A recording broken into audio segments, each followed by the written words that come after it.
In this new book, yes, Alfred dies. The year is 899. He'd been really very fortunate to rule as long as he did. I mean, he was on the throne just about 30 years. Died just short of, I think, the 30th anniversary of his reign. But he'd been sick all his life. And, you know, with a life expectancy back then, which is pretty short, he's lived to be almost 50. So in some ways, he's very lucky. And of course, he's been a great king. He's been a terrific king. And once you've had somebody like Alfred on the throne for almost 30 years, it's going to throw the kingdom, and indeed the whole island of Britain, into chaos when he dies. So yes, the new book is about the death of Alfred and what follows.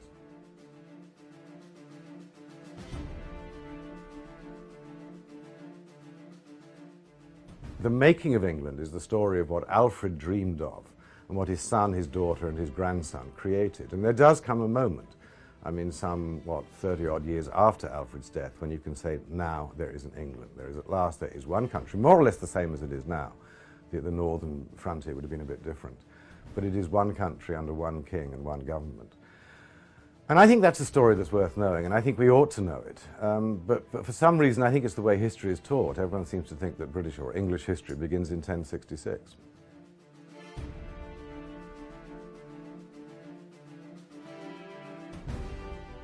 Uhtred is... I'm very fond of Uhtred. He existed. I mean, there was somebody called Uhtred who was alive in this period. I'm sure he was absolutely nothing like my hero, absolutely nothing. I know about him because I'm a direct descendant of his. So what I've done with Uhtred is to make him a northerner. He comes from that little kingdom on the coast of Northumbria. And yet he fights for Alfred, and yet he doesn't like Alfred. And the reason he doesn't like Alfred is because Uhtred is a pagan. Uhtred is sadly not very happy about Christianity at all, which amuses me and probably amuses him. And I'm glad to say that in this book, like the other five, he behaves extremely badly. Because I don't think a hero who behaves incredibly well is not much fun, really. And if you're going to spend time with Uhtred, you want him to behave badly, so he does.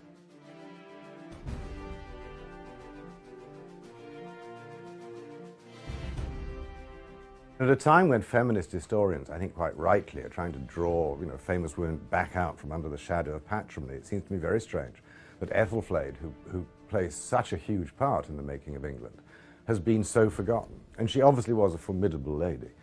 And so, yeah, Ethelflaed really comes into her own, probably in the books after this, when she begins to lead armies against the Danes, and very successfully.